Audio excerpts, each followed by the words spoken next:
করেছেন এসেছেন, আমি আপনাদেরকে সকলকে ধন্যবাদ জানাই, অভিনন্দন জানাই।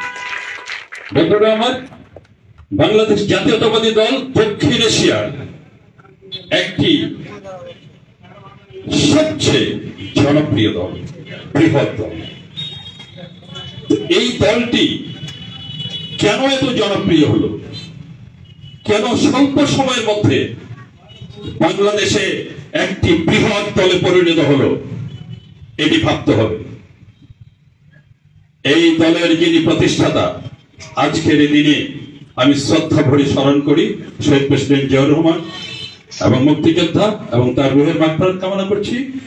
সেই শহীদ প্রেসিডেন্ট জিয়াউর রহমানের দেশের প্রতি যে ভালোবাসা, দেশ গঠনের যে চিন্তা, তার যে দীর্ঘ পরিকল্পনায় দেশ স্বনির্ভর দেশ গঠনের যে একটা মানুষের প্রতি ভালোবাসা, সততা, এটি শহীদ প্রেসিডেন্ট জিয়াউর রহমানের যে সততা, দেশ গঠনের তার যে বলিষ্ঠ নেতৃত্ব এই দলকে জনপ্রিয় এবং বৃহৎ দলে পরিণত করেছে।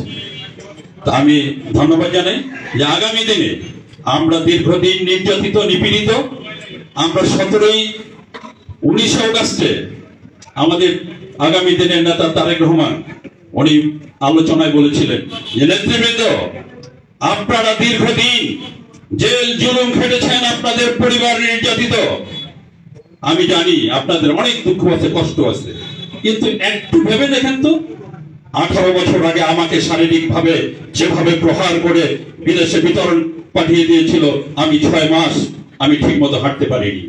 আমার মা মৃত্যু সজ্জায়, আমার একমাত্র ভাই মারা গেছে, তার জানাজায় অংশগ্রহণ করতে পারিনি।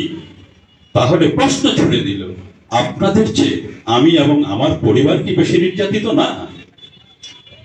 নেতৃবৃন্দ, আজকে এই সময় আপনারা, আমি যদি ধৈর্য ধারণ করতে পারি, সহনশীল হতে পারি, দেশপ্রেমের, দেশের প্রতি মানুষের ভালোবাসে, আপনাদেরকে ধৈর্য ধারণ করতে হবে, সহনশীল হতে হবে। আপনারা কোন প্রকার অপকর্ম, মানুষ যেন আস্থা না পায়, এটি কোনো কাজ করবেন না। এটি হচ্ছে বিএনপির লোকের কাজ। আগামী দিনে আমরা সবাই ঐক্যবদ্ধ থাকবো এবং দেশের মানুষের জন্য আমরা আস্থা অর্জন করতে পারি, এই আশা রেখে ধানের শীষের পক্ষে ঐক্যবদ্ধ থাকবো। দেশ গঠনে শহীদ জিয়ার যে আদর্শ, তার যে কর্ম, দেশ গঠনের জন্য সেটি আমাদের প্রয়োজন। আর সকলকে সেই আহ্বান রেখে আমরা ঐক্যবদ্ধ হবো, এই প্রত্যাশা রেখে সকলকে ধন্যবাদ জানিয়ে শেষ